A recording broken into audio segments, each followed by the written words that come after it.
Hare Krishna. Welcome everyone to our weekly Bhagavad Gita class. We'll start with the prayers.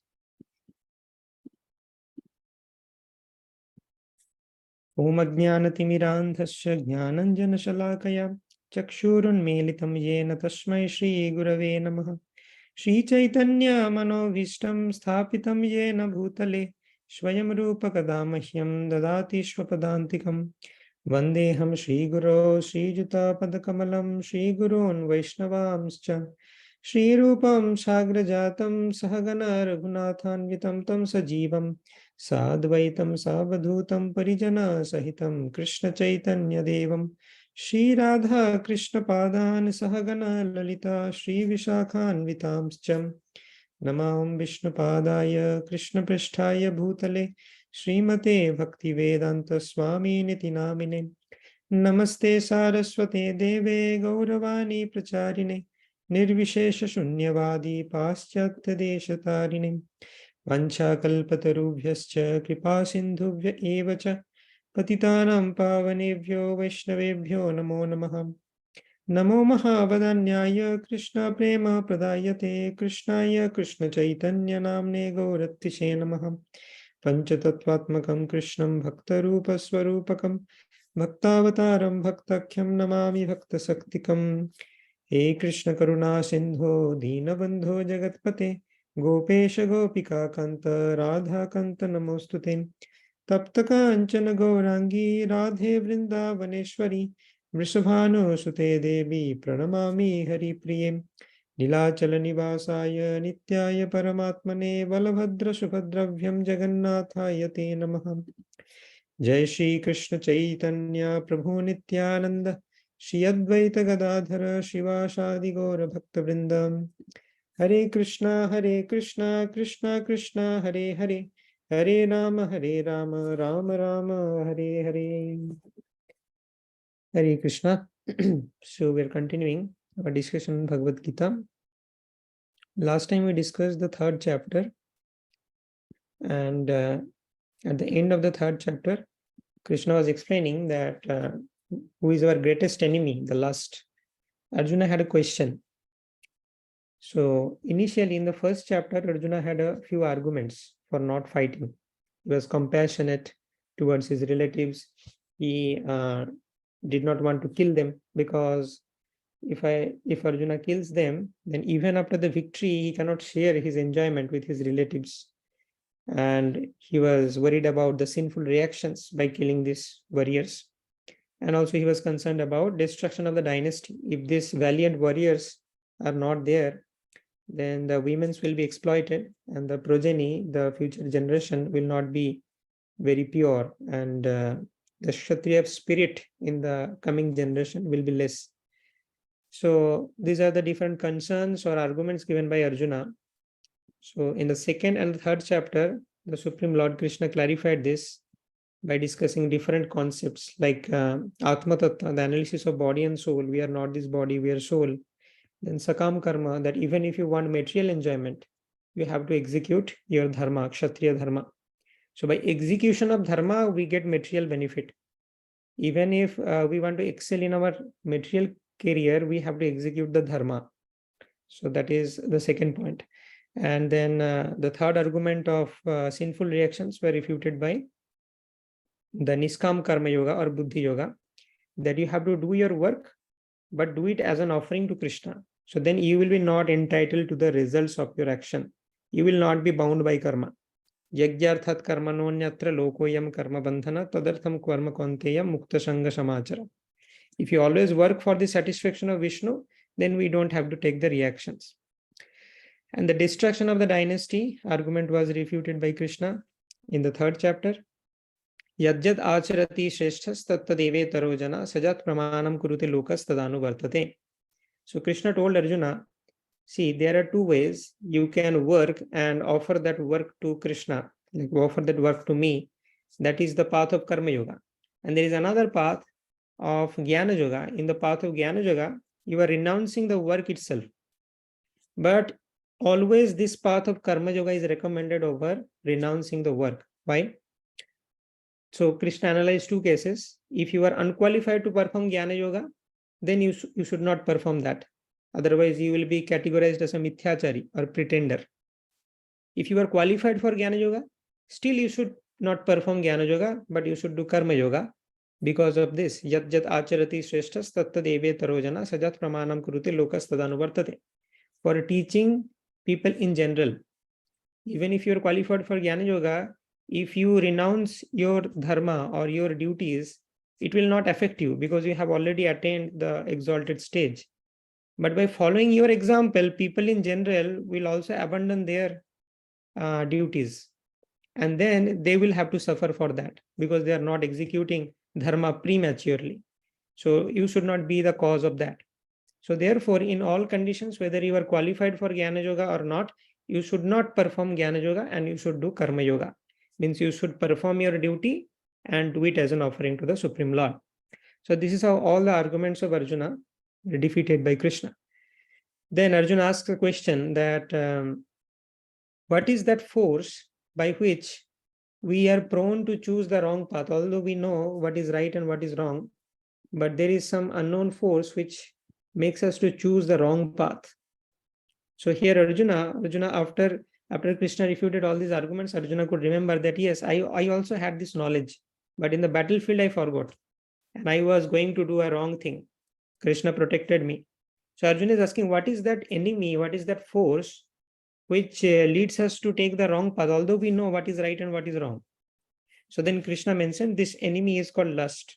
Kama esha krodha esha rajoguna samudbhava mahasano mahapapma vidyenamiha vairinam. And different characteristics of lust are discussed. What is the sitting places of lust? So there are 3 sitting places: the senses, mind, and intelligence. And Krishna also gave the solution how to drive out this lust from all these different places. So in the level of the senses, we have to control the senses by following the 4 regulatory principles of no meat eating, no gambling, no intoxication, no illicit sex. By following these 4 regulatory principles, we control the senses. And then on the level of the mind, we should chant the Hare Krishna Mahamantra, and by that we should purify the mind. Then the mind will be purified of this lust. At the level of the intelligence, we should study scriptures like Bhagavad Gita to purify our intelligence. So in all these 3 levels, we have to work to completely drive out this lust. And when lust is removed from senses, mind, and intelligence, everything becomes crystal clear, and we can see things in proper order, and our vision is broadened, and we can take mature decisions. Like the truth will be revealed before our eyes. The Supreme Lord will reveal. Once the covering of the lust is removed, then we can see the actual truth and take decisions according to that. So now, today we'll start this chapter 4. In the beginning of chapter 4 also, Arjuna will get a question. So Krishna starts this chapter 4 with this verse by emphasizing on this parampara.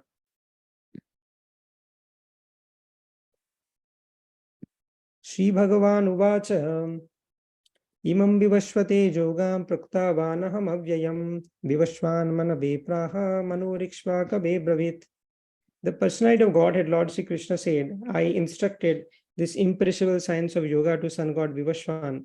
Vivashvan instructed it to Manu, the father of the mankind, and Manu in turn instructed it to Ikshvaku. So we have discussed these things, and we have seen, so here Arjuna will get a doubt. Krishna is trying to give us the importance of disciplic succession. How this transcendental knowledge, which is spoken in chapter 3, like in chapter 3, chapter 2, Krishna has spoken. Chapter 1 was everything by Arjuna. Arjuna was giving arguments. Chapter 2, chapter 3, Krishna spoke on different subject matters. To refute different arguments of Arjuna, Krishna gave different solution and discussed different concepts like Atma Tattva, Niskam Karma Yoga, Sakam Karma, and Karma Arpanam, like that. So then Krishna is explaining that this particular knowledge was given in parampara, and the Rajarsis, they carried out this knowledge, right? So the Rajarsis, they are continuing this lineage of knowledge. Imam Vivashvate Yogan, Krishna spoke the same knowledge to Vivashvan, sun god Vivashvan. It's like 12 crore years before Krishna is speaking to Arjuna. So then Arjuna gets a doubt. How can you speak to Vivashwan? Vivashwan is senior to you. You are contemporary with me. So Arjuna gets this doubt. Here Arjuna asks this question. Aparam bhavato janma param janma vivashvata katham etad vijaniyam tvamado praktavaniti. The sun god Vivashwan is senior by birth to you. How am I to understand? In the beginning, you instructed these sons to him. Now Krishna will explain that there is a difference between living entities and Krishna. So Krishna is the Supreme Lord or Bhagavan. So Supreme Lord's Janma and Karma is very different from a living entity. So that is described here. Ajopishan abhyatma bhutanam ishwaropishan prakritim swam adhishtaya sambhavami atma mayaya. Although I am unborn and my transcendental body never deteriorates, and although I am the Lord of all living entities, I still appear in every millennium in my original transcendental form. Then Krishna explains, when does Krishna appear in this world? Yada yada hi dharmasya glanir bhavati bharata abhyuthana adharmasya tadatmanam srijamyaham. Wherever there is a decline in religious practice, O descendant of Bharata, and a predominant rise of irreligion, at that time I descend myself. To deliver the pious and to annihilate the miscreants, as well as to re-establish the principles of religion, I myself appear, and millennium after millennium. So Krishna is appearing by his own sweet will. Krishna is not forced to take birth like us. We are forced to take a new birth because we have some pending karma and we have to suffer the reactions. So therefore we have to take a birth. We do not have choice. We do not have choice over our looks. We do not have choice over our intelligence. We do not have choice over the family we are taking birth in. We do not have choice over the parents. But Krishna is the Supreme Lord. He can choose. So there is a huge difference between living entities taking birth into this world and Krishna or the Supreme Personality of Godhead's appearance into this world. So that thing is emphasized over here in this section. Then Krishna says, Janma karma chame divyam. My janma and karma both are divyam. It's on the transcendental level. It is not ordinary like a normal living entities. Evam yo vetti tattvata. Evam, this thing, this knowledge that the Supreme Lord's janma and karma is divyam or transcendental. Evam yo vetti tattvata. Tattvata means in truth, in reality. So this truth, one who knows this truth in reality, Tyakta deham punarjanma naiti mameti sarjuna. When such a person leaves the body, means after the end of this current lifetime, he does not take another birth because he is liberated. He has known the absolute truth and therefore he does not need to take another birth. Another birth is taken when we have pending karma, but such a person is called liberated, free from all karmic bondage. So this is called liberation, and this is the easiest way to get liberated, to know the Supreme Lord. And knowing is not sufficient. We have to act in that relationship. We first have to know who we are, who is the Supreme Lord, and then we have to act in that relationship. And then we can attain liberation very quickly. So liberation means that we do not have to take another birth. And that means we save a lot of sufferings because this world is full of sufferings. Krishna is telling in Bhagavad Gita, Mamupetya punarjanma dukkhalayam ashashvatam napnuvanti mahatmana samsiddhim paramam gatam. This world is full of miseries. In this world, what is happening with us? Every time Mahamaya is kicking us. Like every time a new problem is coming into our life. So this Srila Prabhupada explains, these are the kicks of Maya. Maya Devi is kicking us. Maya Devi is trying to tell us, this is not your place. Go back home, back to Godhead. You should not stay here. So Maya Devi is attacking us with different problems, different miseries. And between two successive miseries or between two like consecutive kicks of Maya, there is a little time span when there is no problem and we consider that as happiness. So this is our condition in this world. We are continuously tormented, and between two continuous tormentation, we have a little break, and that we call enjoyment in this world. So this is precarious condition. So we are always negative, like always we are getting -5, -10. Sometimes we are getting 0 and we are very happy. Oh, I am at 0 now. But we do not get any positive happiness in this material world. Positive happiness is only possible when we establish our relationship with the Supreme Lord. In the spiritual world, there is positive happiness. And we can also experience that positive happiness while staying in this material world. How? By establishing the connection with the Supreme Lord. And that is the science explained in this Bhagavad Gita.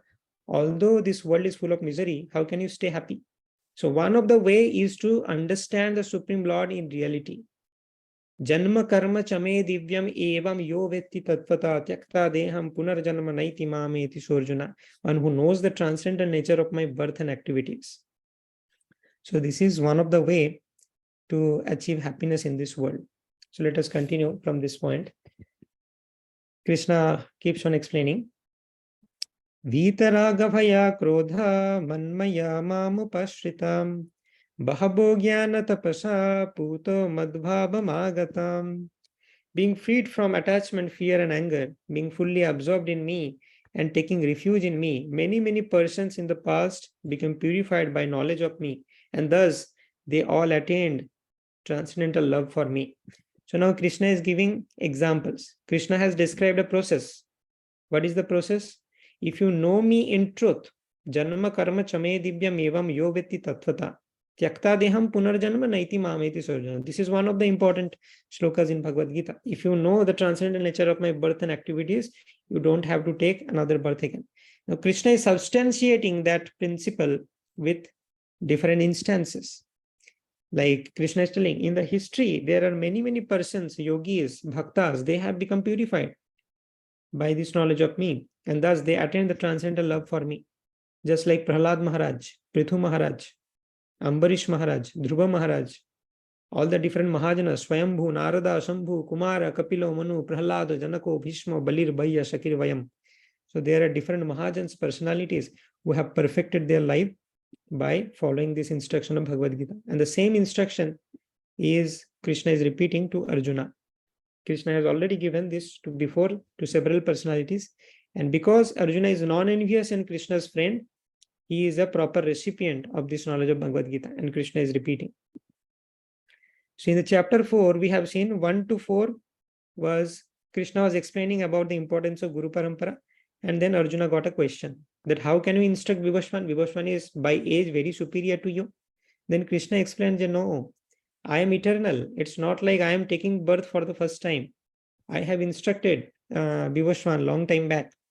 And then Krishna keeps on explaining what is the difference between birth and activities of a living entity and birth and activities of the Supreme Lord. So now this section 11 to 15 is Krishna, the creator and culmination of all paths, but he is not affected by karma. So Krishna is the supreme creator, and whatever we do, whatever yogic practices we perform, unless we take shelter in Krishna, we will not be satisfied. We can try so many variants. In the Bhagavad Gita also, Krishna gives so many options like Karma Yoga, Jnana Yoga, Ashtanga Yoga. But ultimately, Krishna gives Arjuna the freedom that Jathechhashi Tatha Kuru. Whatever path you want, you can choose. Krishna has given all the pros and cons of each path, and Krishna has also recommended one path, that is Bhakti Yoga. Krishna says that Sarva Dharman Parityajya Mamekam Sharanam Braja Aham Tvam Sarva Papebhyo Moksheshyami Ma Shuchaha. So abandon all different paths and just surrender to me and do bhakti. Manmana bhava madbhakto madjaji mam namaskuru mam evaishashi satyam te pratijane priyoshime. So Krishna has given mam ekam. This is the only path. This is the only easiest path. If you go in other paths, you have to come back again to this path. You will not be able to realize to that. Like if you want to pursue the path of Jnana Yoga, so where Jnana Yoga leads ultimately? In the 7th chapter, Krishna explains, Bahunam janmanamanti jnanavan mam prapadyate Vasudeva sarvamiti sa mahatma sudurlava. So ultimately the Jnana Yogis also have to come to this point of surrender to Krishna. So to get Krishna liberation, to realize the Supreme Lord, to get self-realization, there is only one path, that is surrendering to the Supreme Lord and doing his bhakti. Now we can achieve this path, we can come to this surrendering point through different ways, and that may take us different times. If you are pursuing the path of Jnana Yoga, it will take you bahunam janmana. It will take you multiple lifetimes to come to that point. If you directly take to devotional service, it is very easy. So therefore, Krishna is recommending that you should do this. And Krishna does not recommend the other path. Klesho adhikatarastesham avyakta asakta chetasam avyakta hi gatir dukkham deha badvi ravapyate. So Krishna is telling, if you go through other paths other than my recommendation, then you have to suffer a lot. You may not get success. And what if you get success? What is that success? Coming to this point of surrender. So Krishna will explain about that in this 11th sloka. Ye jathamam prapadyante tams tathaiva bhajamyaham mama vartmanu vartante manushya partha sarvasha. As all surrender unto me, I reward them accordingly. Everyone follows my path in all respects, O son of Pritha.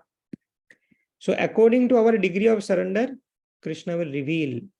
Like for the pure devotees who are always thinking of Krishna and always connected to Krishna, they are also doing, if they do material activities, in their material activities also, there is a connection with Krishna. Just like a pure devotee, he can also work in a company, but he will not work like ordinary person. He works for the satisfaction of Krishna. Whatever position, respect he gets, he uses that to preach the glories of the Supreme Lord. Whatever money he earns, he uses that in he maintains himself with whatever necessary, and other than that, he utilizes everything for the service of the Supreme Lord. So they are not same. Like ordinary person doing job and a pure devotee doing job, they are not same. So every one of us, we do the same activities. We all study and then we take a job, we earn, we maintain our families. Everybody is doing that in this world, right? But there is a difference in their consciousness and the mood of surrender. And according to that, they will achieve different destinations. According to that, they will generate different types of karma. If somebody is doing everything for himself, he will generate karma. Lots of sufferings he is generating. And if the same activities are done for the satisfaction of Vishnu, the doors of liberations are opened and there is no sufferings. So it's all about our consciousness and our mood of surrender. So everyone follows my path in all respects. So ultimately, everyone is coming closer to Krishna. Even a Nastik or an atheist is also coming closer to Krishna. Staying one lifetime as an atheist, what does it mean? That he tries to enjoy this material world without surrendering to Supreme Lord. And this attempt will be futile. He will not be able to enjoy. Suppose a living entity learns after millions of lifetimes. It takes 1 million lifetime of failure to understand that this material world is not a good place. This is a miserable place. And only solace is to surrender to the Supreme Lord. Suppose for a dumb living entity, it takes 1 million lifetimes. So even if someone is an atheist and leading the life atheistically, so that is also after that lifetime, he is one step closer to Krishna. He will require another like 9,99,999 lifetimes, not 1 million lifetimes. So he is one step closer to Krishna. So everyone, whatever we are doing, we are coming closer to Krishna. Even if we are not doing bhakti, that means we are developing some distaste for this material world and we are coming one step closer to Krishna. And those who are doing devotional service, they are directly taking a big step towards Krishna. Suppose in this lifetime, I start devotional service and I can do 10%. In the next lifetime, I will start from 11%. So this happens. This is called the conservation of devotional credit. We know in this world, there is conservation of mass, conservation of energy. But actually, there is conservation of devotional credit. After death, if you go to the next life, you cannot carry anything material from the previous life. You cannot carry your degrees. You cannot say, I have done masters in the previous life, I will directly join Ph.D. No, that is not possible. You cannot say in the previous lifetime, I had $1 million. So please give those back. No, we cannot say. So nothing material can go forward in the next life. But our devotional credits will go. If we have done 10% of bhakti, that is stored in our account. And after taking birth, very quickly, we will come to that 10%. And then we'll start from 11%. And you can see this in practice. There are many devotees. So generally the pious souls, they take birth in the family of the devotees. So we see from very childhood, they are getting attracted to Harikatha. They are getting attracted to Gita. And they are memorizing so many verses of Gita. Readily they are learning, playing the instruments in Kirtan. And so everything like a small spark is necessary for them to catch up all these things. Very easily they come to that stage. Like in the previous lifetime, suppose they have done till 20%. So very quickly they will come to this 20%, and then they will start struggling and then increase the percentage. So these devotional credits are permanent. It will be stored in our account. So Krishna is telling that as all surrender unto me, I reward them accordingly. And everyone is coming one step closer. Whatever activities we do, we are coming closer to Krishna. Ultimately, we have to come to the point of surrender unto Krishna. And we are coming close to that. Kankshanta karmanam siddhim jayanta iha devata shipram hi manushe loke siddhir bhavati karmaja. Men in this world desire success in fruitive activities, and therefore they worship the demigods. Quickly, of course, men get results from fruitive work in this world. So people are impatient. They want quick results. And in the process of getting quick results, they are cheated by different cheaters. So therefore, they are not worshipping the Supreme Lord. They try to worship some demigods to get some immediate benefit. But that immediate benefit will not help. It is temporary. Krishna is telling that. So therefore, some people, they do not surrender to the Supreme Lord. They surrender to the demigods and they get temporary results. Chatur varnam maya shishtam guna karma vibhagasha tasya kartaram apimam vidya kartaram avyayam. This is a very important shloka. And the varnashram system is explained here. Many people have many misconceptions, like outside ISKCON, people have many misconceptions regarding this varnashram system. So let's discuss on the light of this verse, what Krishna is telling. According to the 3 modes of material nature and the work associated with them, the 4 divisions of human society are created by me. And although I am the creator of this system, you should know that I am yet the non-doer, being unchangeable. So Krishna is telling this varnashram system, chatur varnam maya system, it is created by me. Guna karma vibhagasha. It is not by birth, but by the guna and karma. Guna means their quality and their work, karma. Tasya kartaram apimam vidya kartaram abhayam. But I am above all this. Krishna is not coming under this varnashram system. So first of all, what is this varnashram system? What is varna and what is ashrama? So in our Vedic life, there are 4 varnas. There are 4 categories of men. There are 4 social categories, that is called varna. Brahmana, Kshatriya, Vaishya, Shudra. These are the 4 categories. The duty of a Brahmana is to learn the scriptures and teach the scriptures, to worship the deities, and to give and accept charity. So this is the job of Brahmana. What is the job of Kshatriya? To protect the citizens, like kings, soldiers, they are Kshatriyas. What is the job of Vaishyas? They do Krishi, Goraksha and Banijya. They do agriculture, they do cow protection, and they do business. And thus they raise the funds and support the society. And who is Shudra? They are the execution class. Means we can have a social project. So the administrators or the Kshatriyas will appoint some like people, some workers who will do the field work. So they are called Shudras.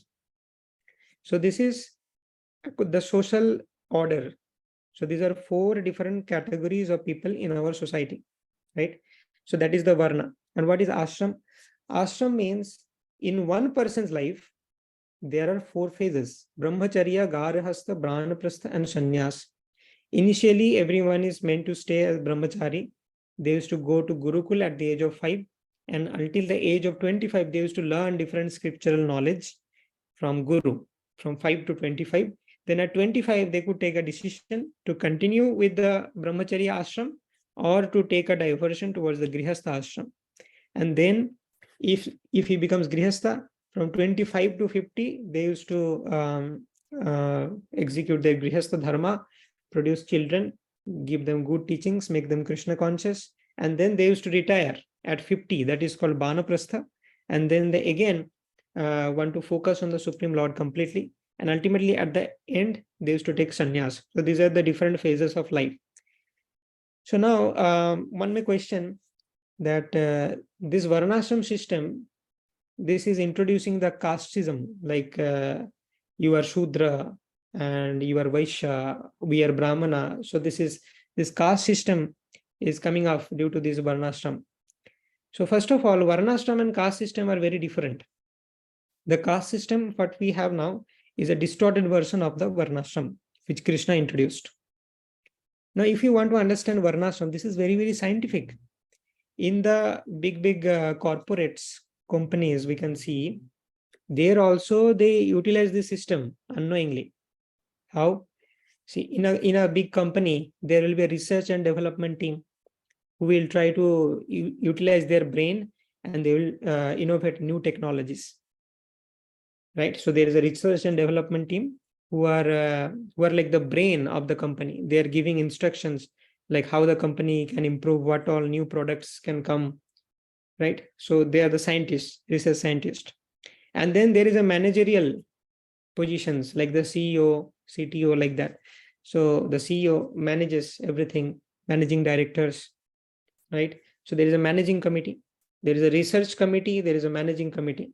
And the company also needs funds. So there are some people to raise funds, the venture capitalists who are investing in that company, right?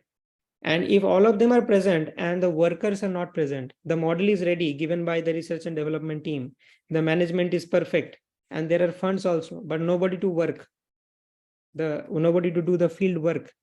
Just like in a car company, you have to assemble the different parts, right?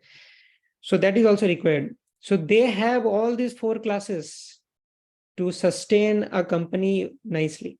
Similarly, to sustain a society, we need these 4 classes. But if we do not understand this science, then we get confused and we compare it with the caste system.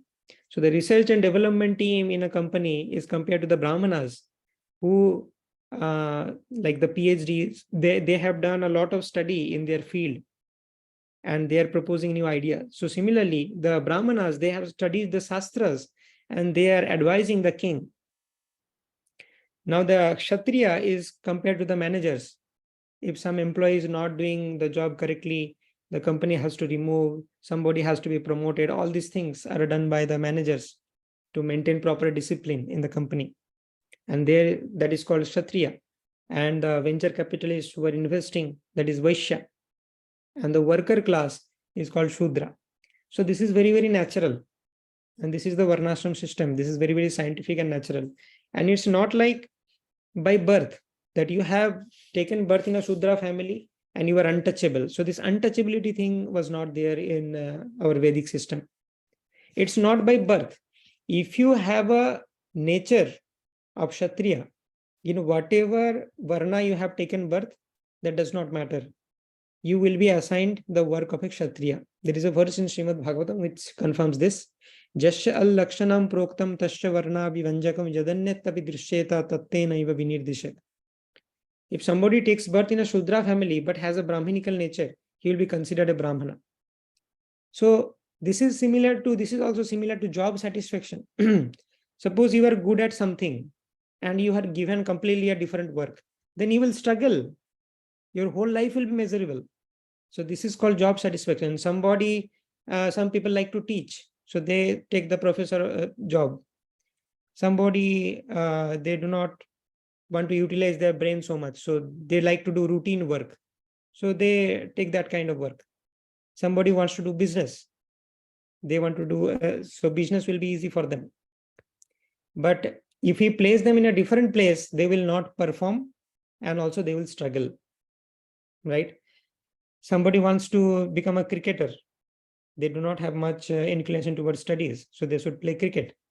So if we place them in a different wrong position, they will suffer, they will struggle, and they will not be able to perform. So this is the whole essence of this Varnashram system, that place people in correct like Varna according to their nature, so that this struggle is less and they are happy executing their material duties. So what will happen by this? They will have more peace of mind and more time to practice spirituality. That is the essence. In our Vedic culture, everything was centered around the Supreme Lord. every design, every plan was focused on this person's spiritual life will be improved. So this Varnashram system, even this is a system by which it is minimizing the friction, minimizing the struggle, and you will have more time, you will have more peace of mind to practice spirituality. They execute the orders of the Supreme Lord, do bhajan, chanting of the Supreme Lord, reading scriptures. You will have time for that. But if you are struggling in your work, then how can you become peaceful and study the scriptures and do bhajan of the Supreme Lord? So that is Varnashram system. This is very, very scientific, but it was distorted by the Kali Yuga Brahmanas. They took advantage of that. It is mentioned in the scriptures, in the Kali Yuga, some Rakshasas will be taking birth as Brahmanas. And thus they will distort the whole system created by Krishna, and they will give a misrepresentation of that system. So they started this system by birth. This was not by birth. Krishna says, Guna Karma Vibhagasha, not by birth. But they told, I have taken birth in a Brahminical family, so I am Brahman. But previously it was like, even if you have taken birth in the Brahminical family, you have to display the qualities of a Brahman, then you will be considered a Brahman. So people used to go to Gurukul, and Guru used to observe their nature. And according to their nature, Guru will assign their Varna. Not like by birth, I am Brahmana, although I do not have any qualities of Brahmana. So this is how the Brahmanas started exploiting. And they mentioned that this Shudra is untouchable, like that. Our Supreme Lord Krishna came as Lord Chaitanya Mahaprabhu 500 years ago. And we are following his path. We, the Gaudiya Vaishnavas, were completely following the Chaitanya Mahaprabhu's teachings. Chaitanya Mahaprabhu never considered anyone untouchable. There was one person, Chandrasekhar Acharya. By birth, he was a Shudra. Chaitanya Mahaprabhu was a sannyasi.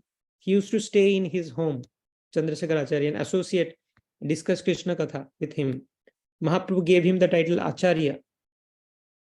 So Mahaprabhu did not see this like by birth, caste system, untouchability. Mahaprabhu did not approve.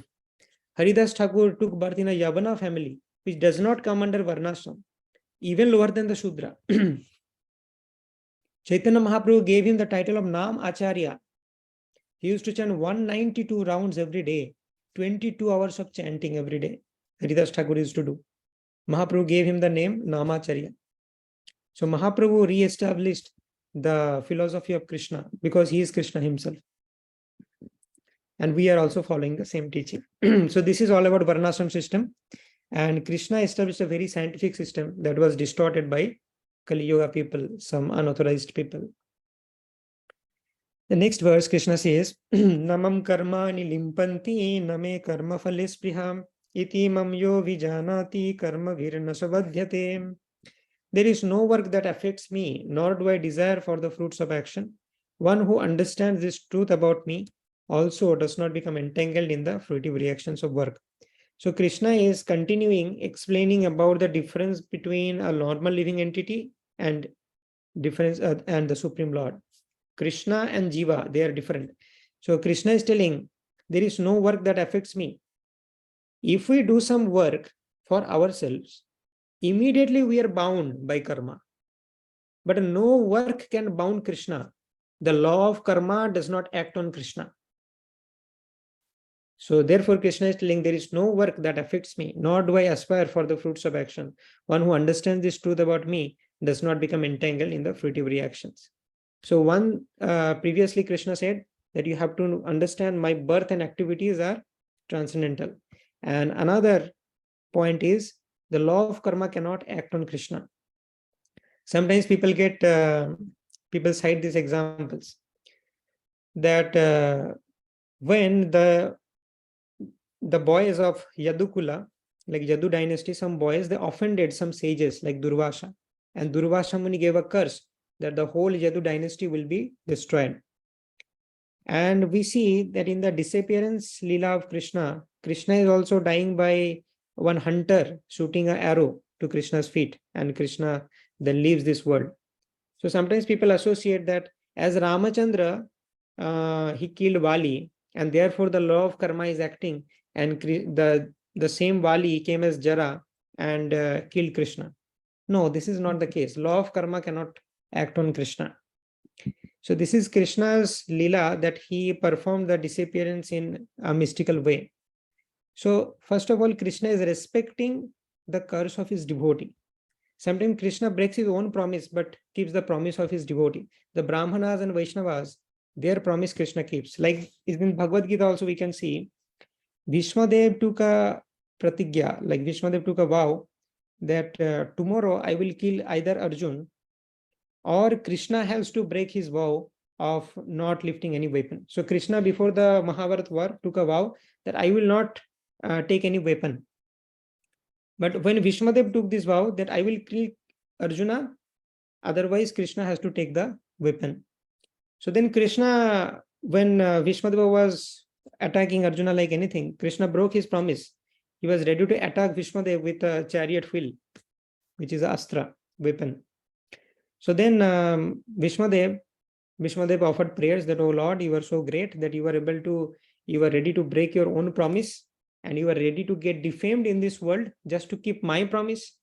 So because Vishwadev was a devotee, Krishna kept the promise of Vishwadev, but he broke his own promise. So Krishna does that. So just to maintain the promise of his devotees, like the Brahmana sages, Krishna respected that curse. But a curse cannot work on Krishna. The curse does not work even on a pure devotee. There are many Sastric examples in the scriptures where some person was given a curse. He took to pure devotional service and then the curse was nullified. Devarshi bhutapta ninam pritrinam na kinkara nayam ranicha rajan sarvatmanaja saranam sharanam gato mukundam parihitta kartam. If you completely take shelter of Mukunda, nobody can affect you. No curse will affect you. So how can that Mukunda be affected by curse? It is not possible. Because of Krishna's Bhakta Vatsalya, he is just respecting the words of his devotees. So Krishna does that. Just like Prahlad Maharaj said, that Krishna is there, Vishnu is there in this pillar. Nrsimhadev came out of the pillar just to respect the words of Prahlad Maharaj. So this is the nature of Krishna. Krishna is Bhakta Vatsal. That does not mean Krishna is also falling under the law of karma.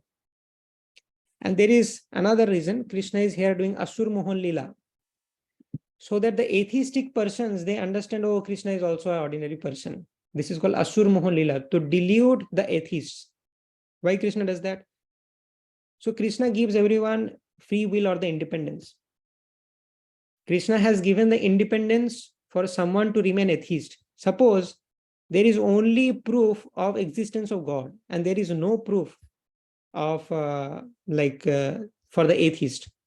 So the atheist does not have any logic and all logic and proof is on the side of the theist.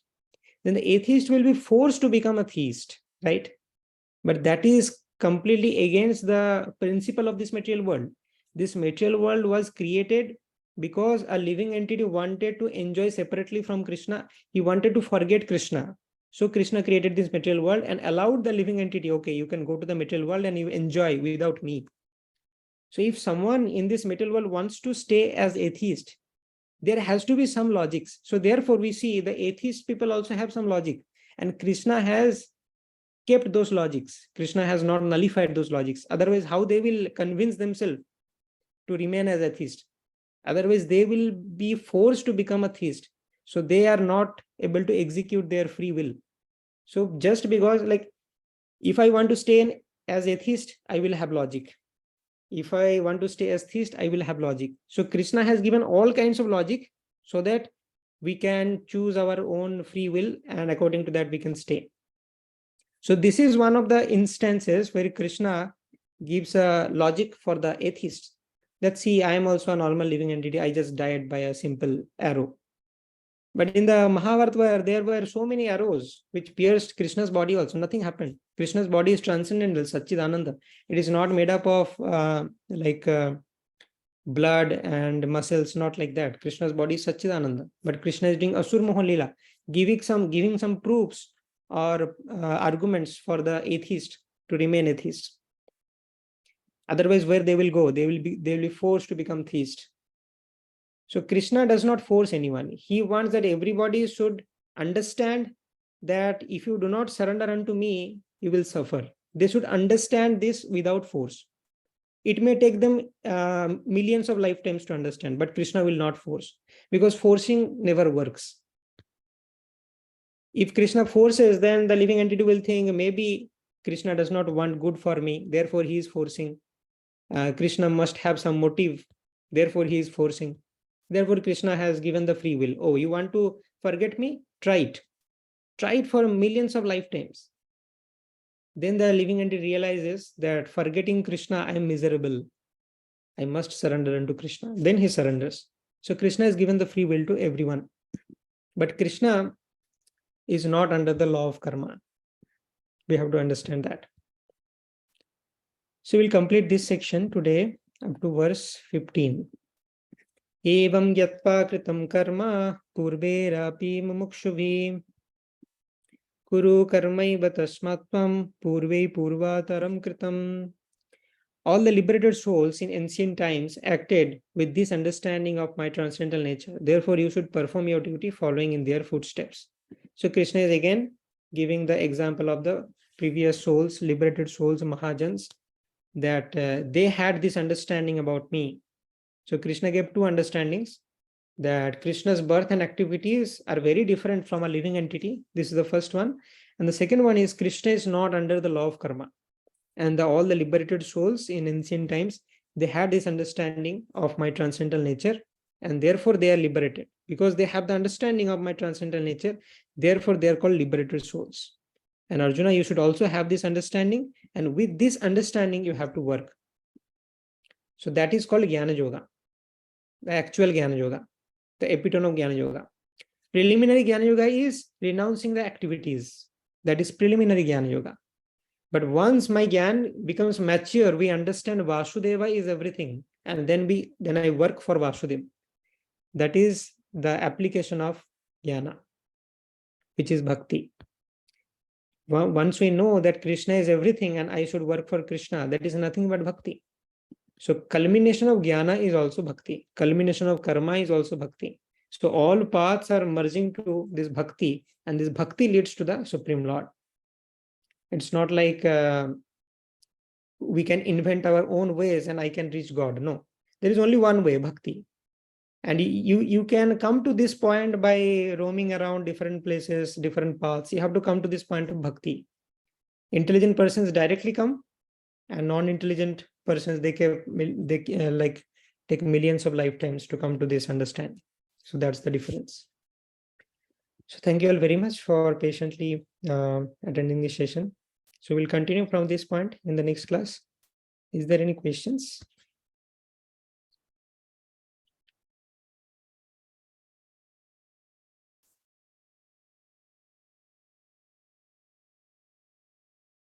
No questions? So I highly encourage you to read these verses of Bhagavad Gita as we are discussing. You should also read. And if, at any point, if you get any questions, you can text me in WhatsApp. I will get back to you as soon as possible. Thank you very much, everyone. Hare Krishna.